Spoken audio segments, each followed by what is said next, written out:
Life में priority decide नहीं करने पर क्या होता है? एक दर्शन शास्त्र के प्राध्यापक अपनी कक्षा में आए। उसके सामने टेबल पर कुछ चीजें रखी थी। जब क्लास शुरू हुई, उसने एक बहुत बड़ा और खाली मर्तबान उठाया। उसने उसे बड़े बड़े पत्थरों से भर दिया। इसके बाद उन्होंने छात्रों से पूछा, क्या जार भरा हुआ है? छात्रों ने हाँ कहा। इसके बाद प्रोफेसर ने छोटे छोटे कंकड़ लेकर जार में डाले। जार को धीरे से हिलाया। कंकड़ धीरे धीरे उसमें बैठ गए।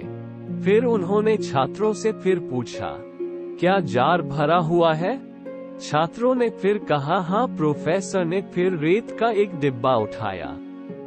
उसने उस रेत को मर्तबान में डाल दिया। फिर एक बार फिर पूछा, क्या जार भरा हुआ है? छात्रों ने फिर उत्तर दिया हाँ। अब प्रोफेसर ने कहा, मैंने तुमसे 3 बार पूछा, जार भरा हुआ है। आपने 3 बार कहा हाँ, ये कैसे संभव है?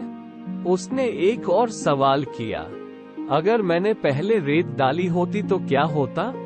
फिर इसमें बड़े पत्थर और कंकड़ भर सकते थे? क्या घड़ा भर सकता था? छात्रों ने कहा नहीं, लेकिन छात्रों को अभी भी यह प्रयोग समझ में नहीं आया। प्रोफेसर ने कहा, अब आप जार को अपने दिन के रूप में माने। पत्थरों को सबसे महत्वपूर्ण कार्य मानते हैं। कंकड़ दूसरे क्रम के सबसे महत्वपूर्ण काम है।